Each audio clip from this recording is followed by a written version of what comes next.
because I think there's a real problem here. And the problem isn't what you've said. It's, can suffering and evil pose a problem to the atheist as well? Because I think this is the real problem. The problem is for the atheist. Can you perhaps explain why it's a problem, the problem of evil and suffering? I think so too, and I think it's very important to turn the table when we're speaking about this issue too, because thinking about suffering, like I said, I think it's something that all people all around the world throughout history have been thinking about. Theists, polytheists, monotheists, deists, atheists. People are thinking about suffering, because suffering is a part of this world. So, but I really think that it's a big problem for the atheists for three specific reasons. The first thing is, when you speak about the problem of evil, you're actually speaking about an objective standard for what is good and bad, and evil and not evil. And I will speak about that. Yeah. The second thing is that when people are suffering, it's really something that goes through their nervous system. That you can feel pain is something that goes through your nervous system. And the nervous system is incredibly designed, and it really points to a designer. So it's really an evidence for God's existence. And the last thing is how to cope with suffering and evil in the world as an atheist. So let us speak about the first thing when we speak about the problem of evil, let us say. Because just to interrupt, Dr. Abdullah, I've seen Stephen Fry. He's a very famous British comedian and so on. He's an atheist. He says he's an atheist. And he was going on about how evil suffering was. He used the word evil repeatedly. And many people found this very, very ironic and contradictory. This is a real problem. So real atheists are really saying it's evil. And you can see Stephen Fry going on and on about this on YouTube. So why is that a problem for atheism? I think that most general atheists, they have a sense inside of themselves, it's a part of the fitrah, the natural instinct, that there are some objective moral goods and evils, that they think that this and this and that are objectively good. It's not just my opinion and the opinion in my culture. This is good. To help children that are starving, it is a good thing to do. It's not just my opinion that it's good, it's a good thing to do. And Holocaust and so on, they are evil things. It's not just my opinion that it's evil, it's evil. But if you're an atheist, you can't have these objective moral standards, because everything just goes down to personal beliefs or feelings and so on. And we can see that atheists that really take the atheism to its extent, like you can see Alexander Rosenberg is a professor of philosophy, has a book that is called Atheist's Guide to Reality. And when he speaks about these issues, he said there are no such thing as good, bad, evil, and so on. It's just you should do good things because it makes you feel good. But there are no objective moral standards for good and evil in atheistic worldview.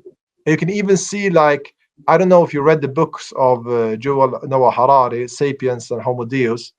No.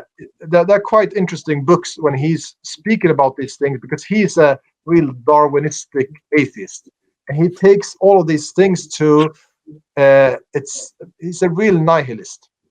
So when he is speaking about human rights, he said there is no such thing as human rights, because human rights are based on the belief that humans are created equal from a creator. This is the Declaration of the Independence of the United States.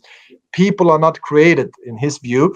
They have evolved, and they are not equal. They are different. People are different. So how can you speak about human rights?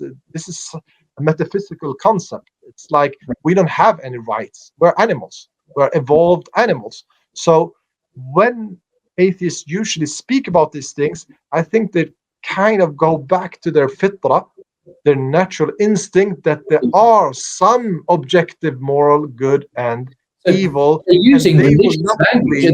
They're illegitimately borrowing some religious language of good and evil as metaphysical objective concepts, whereas in fact, truly, as their own philosophers have said, there is no good or evil for atheists.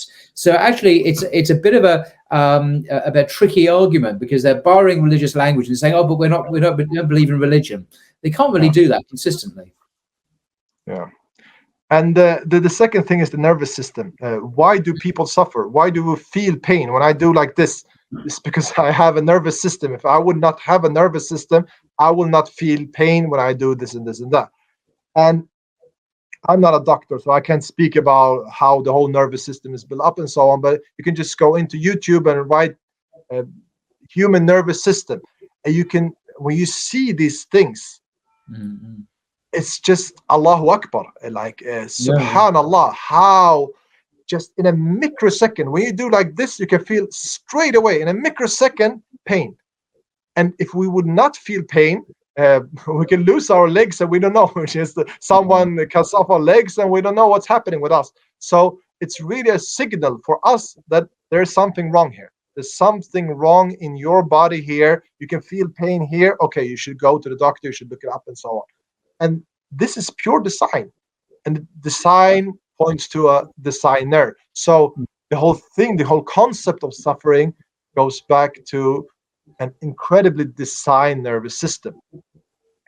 And the third thing that I think, it does not really disprove atheism, but it's, if you really think about the atheist worldview, and you can see that they are suffering, or people around them are suffering, how can they find like consolidation, or how can they find some kind of comfort? I used to have a neighbor in Sweden who was an atheist on countryside. When he was feeling pain, he was old and he had chronic pains or something like that, and he used to find comfort in saying, well, it will all go away in the crematorium. When I die and will cremate, all of my pains will go away. This was his way to find a hope that he will lose pain. And he's, in his worldview, it's right. How can he find something? If we look at the hadith that I mentioned, the ayat of Allah, the hadith of the Prophet ﷺ, and you suffer, you can really feel like, okay, I can take this, because it will take away my sins, and I will have a reward in the next life, and so on and so on. So you can feel comfort that God will reward us for all of these things. But as an atheist, if you have you feel chronic pain, chronic diseases, suffering, the only thing that will take it away is death. And it's like, okay, after death, what's there? There's nothing. So I think that this is really, it's really depressing. If you really think about what atheism means, it's depressing. Because, okay, you strive today, you study, you work, you gain money, and you gain fame, and at the moment that you die, everything in accordance to your worldview will finish. Khalas. Nothing there. And how can you can see that people are suffering, people are oppressing others. You could see that Hitler, he took over like almost the whole of Europe, and he killed people by the millions. And when the Russians came close to him, he killed himself, and it's finished. We as Muslims believe that he will be responsible. Allah Azza wa Jal will have him responsible for his deeds and his actions. And at the same time, all of these people that died and so on, and people that die in wars and so on, Allah Azza wa Jal will make justice in the next life. So when you believe in that, it really gives you comfort, and it makes you cope with the hardships of life and the sufferings of life. But I can't really see how an atheist can feel that. It's very hard for me. So I think that the problem of suffering is really a problem for the atheist. This is the great irony, actually, that this problem actually rebounds back on them with incredible force for the three reasons that you mentioned. They can't complain about evil. Evil doesn't exist for them, and their exquisitely designed nervous system bears testimony to a designer anyway. And anyway, atheism is hopeless, nihilistic, literally God-forsaken ideology, which offers no consolation or hope to humanity. So it really rebounds back on atheism very painfully for them, I think.